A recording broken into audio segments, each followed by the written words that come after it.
The meditation app notification on my wife's phone changed everything.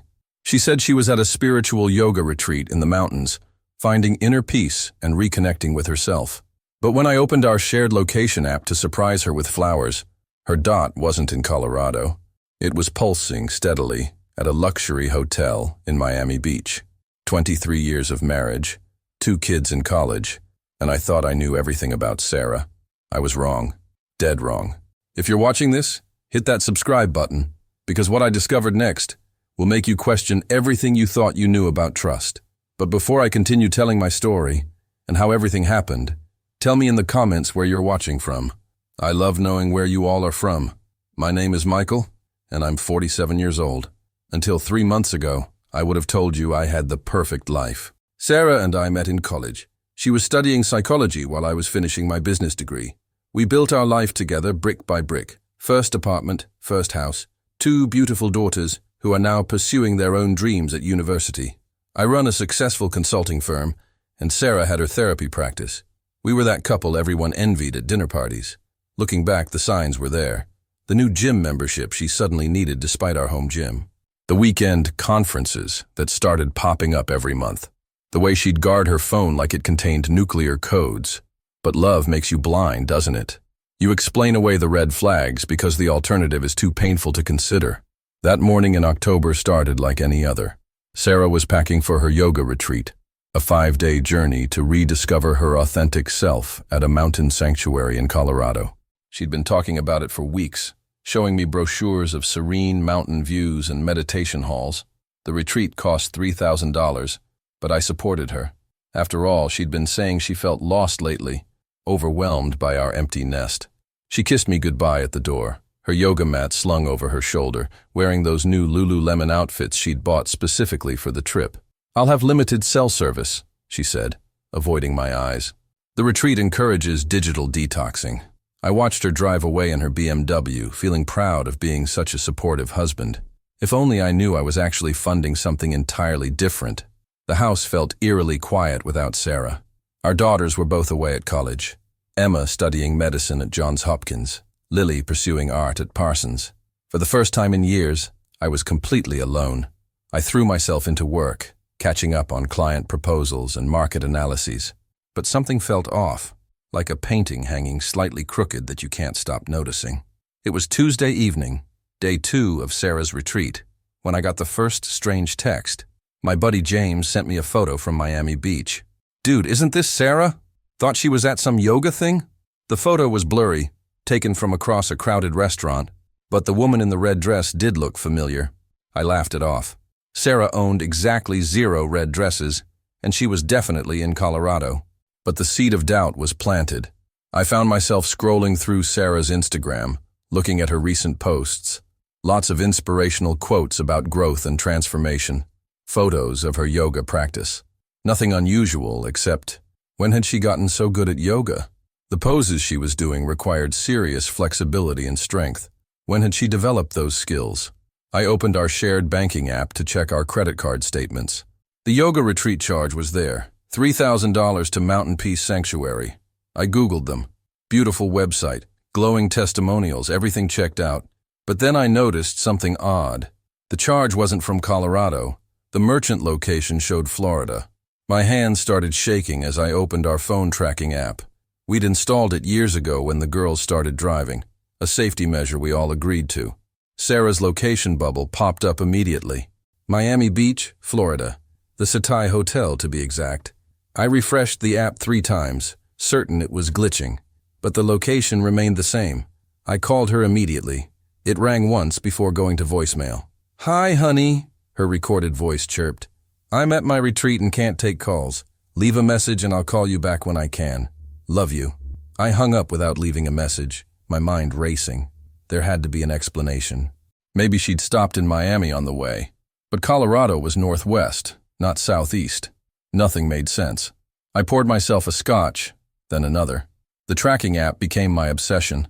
I watched her dot move from the hotel to restaurants, to beaches, to shopping districts. This wasn't a meditation retreat, this was a vacation. But why lie? We had money. If she wanted a beach vacation, all she had to do was ask. At midnight, her dot finally settled back at the hotel. I'd made my decision. I booked a flight to Miami for the next morning. Whatever was happening, I needed to know the truth.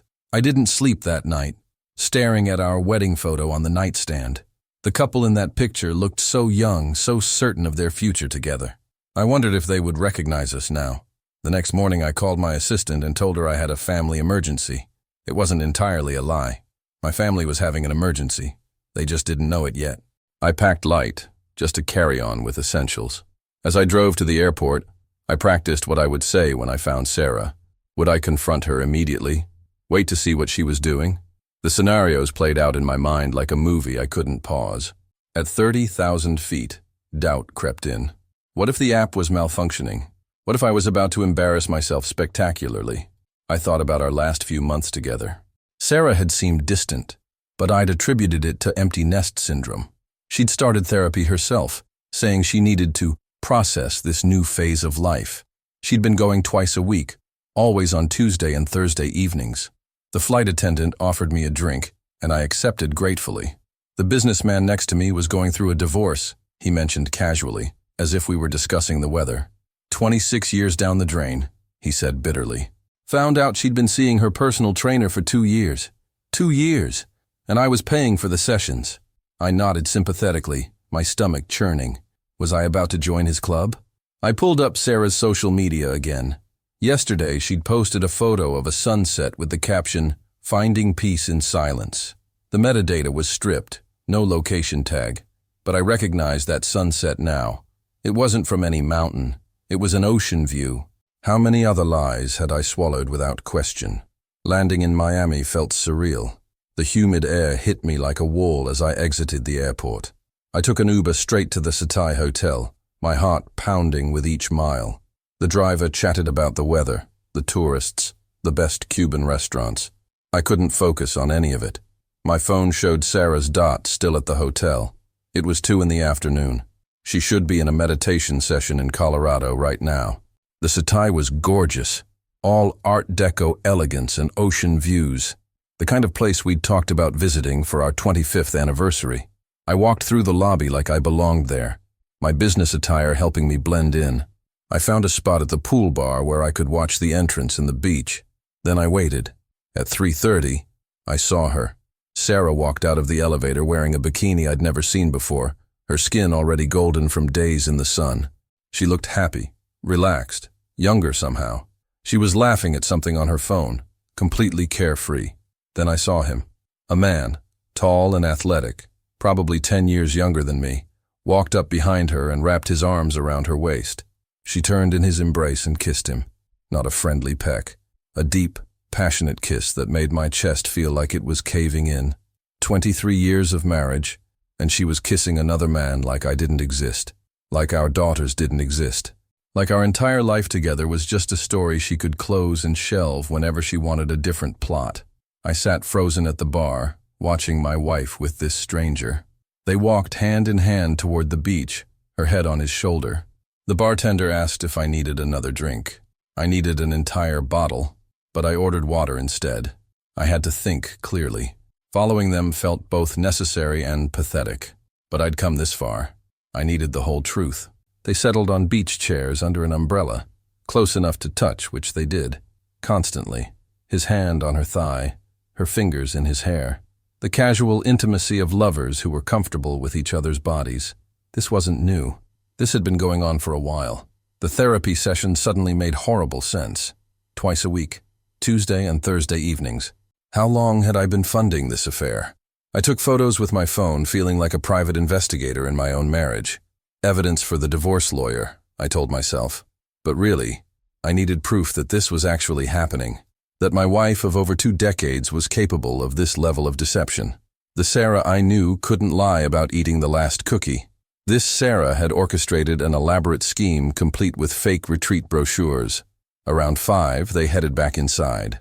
I followed at a distance, my baseball cap pulled low. They entered the elevator, and I watched the numbers climb. 7th floor. I took the stairs, needing the physical exertion to keep from exploding. Room 712 was at the end of the hallway. I stood outside, hearing muffled voices and laughter. Sarah's distinctive laugh that I'd fallen in love with in college. Now it felt like nails on glass. I knocked. The laughter stopped. Footsteps approached. The door opened, and there was Sarah, wearing a hotel robe, her face shifting from confusion to horror in a split second. "Michael?" she gasped. How did you—" Behind her the man appeared, shirtless, concerned. "Everything okay, babe?" he asked. "Babe." He called my wife babe. "Hello, Sarah," I said, surprised by how calm my voice sounded. "Interesting yoga retreat. Very flexible interpretation of meditation." She clutched the robe tighter, her mouth opening and closing like a fish out of water. The man stepped forward, protective. "Who is this?" he demanded. Sarah's voice came out as a whisper. "This is Michael, my husband." The look on his face was almost comical. "Your husband? You said you were divorced." Now it was Sarah's turn to look shocked. The lies were compounding, crashing into each other. She'd lied to both of us. "We need to talk," I said. "Alone." The man, Sarah introduced him as Derek, grabbed his shirt and shoes. "This is messed up," he muttered, shooting Sarah a look of disgust. "You said you were single. Jesus Christ." After he left, Sarah and I stood in silence. The room was obviously romantic. Champagne on ice, rose petals on the bed, a couple's massage table set up by the window. The effort she'd put into this was astounding. "How long?" I finally asked. She sank onto the bed, tears streaming down her face. But I couldn't tell if they were from shame, regret, or just getting caught. 6 months, Sarah whispered, unable to meet my eyes. "It started 6 months ago." I did the math quickly. That was right after Emma left for her sophomore year, when Sarah had said she was feeling lost and needed to rediscover herself. Apparently, she'd discovered Derek instead. The rage I'd been suppressing bubbled up, but I forced it down. I needed information more than I needed to yell. "The therapy sessions?" I asked, already knowing the answer. She nodded miserably. "I did go to therapy, at first, but then I met Derek at a coffee shop near the therapist's office. He was charming, funny, interested in my art." "Art? Since when was Sarah interested in art?" "He made me feel young again, alive, like I wasn't just a mom and wife, but a woman with desires and dreams." The words stung more than any physical blow could have. "You are more than a mom and wife," I said. "You have your practice, your friends, your hobbies. We built a life together, a good life." Sarah finally looked at me, and her eyes were full of something I didn't recognize. "Resentment?" "Your definition of a good life," she said. "When did you last ask me what I wanted? When did we last do something that wasn't about your business or the girl's needs?" I wanted to defend myself, to list all the times I'd supported her, but the examples wouldn't come. When had we last done something just for us? When had I last really seen her? Not just the role she played in our family. "That doesn't justify this," I said finally. "If you were unhappy, you should have talked to me. Not this." I gestured around the room, at the romantic setup that must have cost a fortune. "I tried," she said, tears flowing freely now. "Remember last year when I suggested couples therapy? You said we didn't need it, that we were fine. Remember when I wanted to take that art class? You said it was too expensive, even though you'd just bought that new golf club membership. Every time I tried to change something, to grow, you'd pat my head and tell me everything was perfect as it was." Her words hit uncomfortably close to home. I had dismissed her requests, hadn't I? But lots of couples went through rough patches without resorting to affairs. "So you decided to spend $3,000 on a fake yoga retreat to meet your boyfriend?" The bitterness in my voice surprised even me. "How many other retreats have there been, Sarah?" She stood up, pacing to the window. "This was the first time we've gone away together. Derek didn't even know I was married. I told him I was divorced, that you were my ex who I co-parented with. The casual cruelty of it took my breath away. She'd erased me, turned our marriage into past tense while I was still living in it. I was going to tell you," she continued. "After this trip, I was going to ask for a divorce." The word hung in the air between us like a physical presence. Divorce. The end of everything we'd built. The destruction of our family. "What about the girls?" I asked. "How do you think Emma and Lily will handle this?" Sarah's composure finally cracked completely. She sobbed, ugly crying that made her mascara run in black rivers down her cheeks. "I don't know," she wailed. "I don't know anything anymore." I left Sarah crying in the hotel room and walked the Miami streets for hours. The tropical evening felt surreal, all swaying palms and neon lights while my world crumbled. I called my brother in California, needing to hear a familiar voice. "She cheated," I said without preamble. "Sarah's been having an affair." The silence on the other end stretched until Tom finally said, "I'm so sorry, Mike. What do you need?" What did I need? To rewind time, to pay attention to the signs I'd ignored, to be the husband Sarah apparently needed. I couldn't answer him. Instead, I found myself at a beachside bar, nursing a beer and watching couples walk hand in hand along the shore. Had Sarah and Derek walked here yesterday? This morning? The thought made me sick. My phone buzzed with texts from Sarah. "Please come back so we can talk." "I'm sorry, Michael. I'm so sorry. This isn't how I wanted you to find out." That last one almost made me laugh. How had she wanted me to find out? Over a nice dinner. Through a lawyer. The messages kept coming until I finally turned off my phone. I thought about our daughters. Emma, so driven and focused, would be devastated. She idolized our marriage, often saying she wanted what we had someday. Lily, our sensitive artist, would blame herself somehow. She always internalized family problems. How could Sarah do this to them? How could I have let our marriage deteriorate to this point without noticing? Around midnight, I returned to the hotel. Sarah was still in room 712, now wearing regular clothes, her suitcase packed. She'd ordered room service for 2, but neither plate had been touched. "I sent Derek away," she said. "Told him the truth about everything. He was pretty angry." I felt a petty satisfaction at that. At least someone else was sharing my pain tonight. We sat across from each other at the small table, like strangers on an awkward first date. "I need to know everything," I said. "No more lies, no more secrets, everything." And she told me how lonely she'd felt after the girls left, how invisible she'd become to me, how Derek had noticed her, complimented her, made her feel desired. The progression from coffee to lunch to hotel rooms, the guilt that ate at her but not enough to stop. "Do you love him?" I asked, the question burning my throat. Sarah considered this for a long moment. "I don't know," she admitted. "I love how he makes me feel. Young, exciting, worth pursuing. But love? Real love like what we built? I don't know if that's possible with someone who doesn't really know me." The irony wasn't lost on either of us. She'd been pretending to be someone else with Derek, just as she'd been pretending with me. "What happens now?" Sarah asked. I honestly didn't know. Divorce seemed inevitable, but also impossible. How did you untangle 23 years? How did you divide a life, children, memories? "I'm flying home tomorrow," I said. "You should probably stay and figure out what you want. Really figure it out. Not another lie, not another escape. What do you actually want, Sarah?" She reached for my hand, but I pulled away. Some gestures couldn't be made anymore. Some bridges, once burned, couldn't be rebuilt with familiar touches.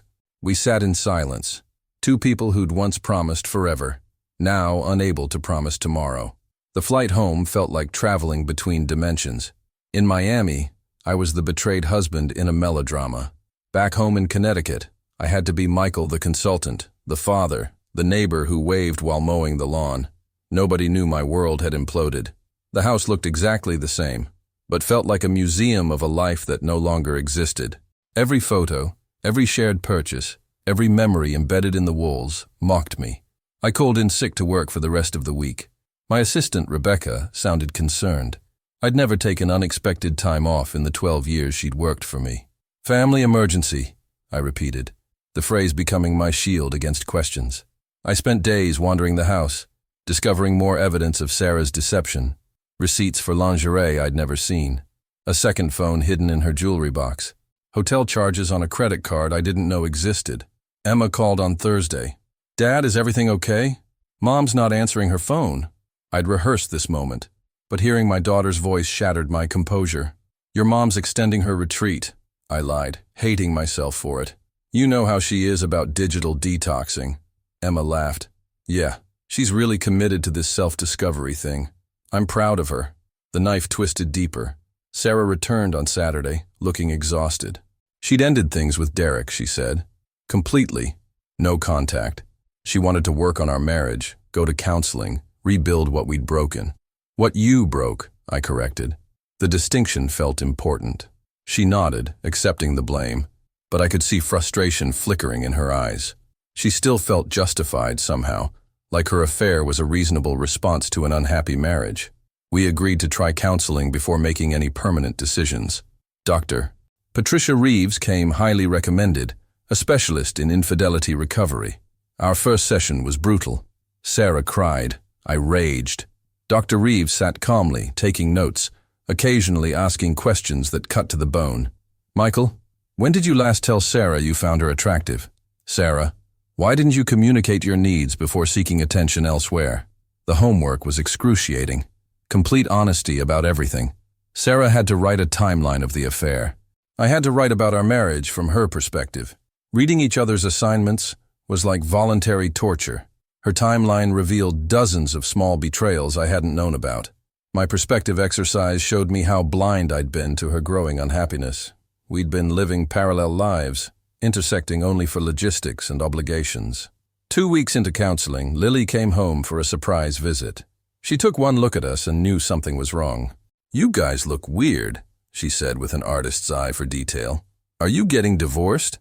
The question hung there until Sarah broke down crying. I held our daughter as she sobbed, learning her perfect family was a lie. "We're working on it," I kept saying, though I wasn't sure what it was anymore. A month passed, then 2. We went through the motions of reconciliation, date nights that felt forced, intimate conversations that scraped raw wounds. Sarah joined a support group for unfaithful spouses. I found my own group for betrayed partners. Everyone's story was different, but the same. Trust broken, lives shattered. Some couples made it through, most didn't. 3 months after Miami, I knew the truth. We couldn't go back. The marriage we'd had was dead, killed not just by Sarah's affair, but by years of neglect from both of us. Dr. Reeves called it collaborative destruction, when 2 people slowly dismantle their relationship through tiny abandonments until a crisis reveals there's nothing left to save. Sarah had lit the match, but we'd both built the kindling. The decision came on an ordinary Tuesday. Sarah was making dinner, humming along to the radio. For a moment it felt normal, like before. Then her phone buzzed. She grabbed it quickly, too quickly, checking the screen with that familiar furtive glance. It was nothing, just a work text, but the gesture revealed everything. She still had secrets. I still had suspicion. This wasn't a marriage anymore. It was a performance. "We need to divorce," I said, surprising myself with the calm certainty in my voice. Sarah stopped stirring the pasta, her back still to me. "I know," she whispered. No tears this time, just acceptance. We were both exhausted from pretending recovery was possible.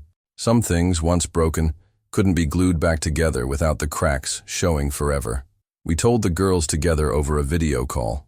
Emma cried silently, her medical school composure cracking. Lily got angry, demanding to know why we couldn't work it out. "People change," Sarah said simply. "Sometimes they change in different directions." I wanted to scream that she'd changed in Derek's direction, but I bit my tongue. The girls didn't need those details. They needed parents who could be civil, who could still love them, if not each other. The divorce proceedings were surprisingly smooth. 23 years reduced to asset division and custody arrangements for holidays. Sarah kept the house. I'd never be able to look at our bedroom the same way anyway. I bought a condo downtown, closer to work, with a view of the city lights. It felt like a fresh start, even if I hadn't wanted one. We split the retirement accounts, the investments, the accumulated stuff of shared life. The hardest part was dividing the photos. Who got which memories? Did I want the wedding album, or would it hurt too much to keep? What about family vacations where we'd all looked so happy? In the end, we made copies, both keeping versions of a story that had different endings now. Sarah looked beautiful in our wedding photos, young and hopeful. I wondered if that woman would recognize who she'd become, if that man would recognize me. Derek tried to reconnect with Sarah during the divorce. She told me during one of our mediation sessions, perhaps thinking honesty now would somehow help. She'd refused him, she said.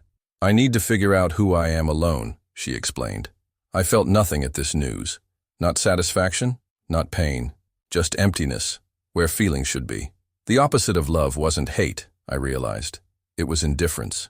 6 months after that October morning when I'd kissed her goodbye for a fake yoga retreat, our divorce was final. We stood outside the courthouse, autumn leaves falling around us like confetti for the world's saddest celebration. "I'm sorry," Sarah said one last time. I know, I replied. And I did know. She was sorry it ended this way.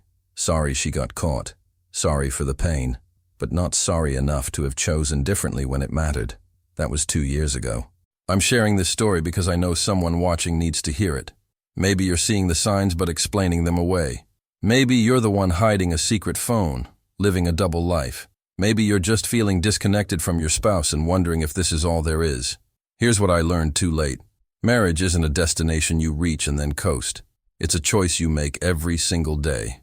Sarah stopped choosing us long before Derek appeared. I stopped seeing her as a person rather than a role even earlier. The girls are doing better now. Emma graduated medical school and understands that her parents are happier apart. Lily channeled her pain into art that actually got her a gallery showing. Sarah and I manage cordial co-parenting. She seems lighter somehow, free from the weight of pretending.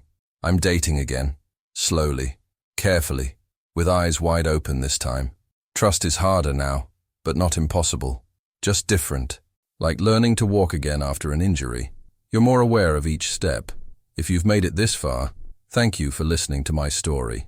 Remember, pay attention to your partner, communicate your needs, and never take love for granted. It's more fragile than you think.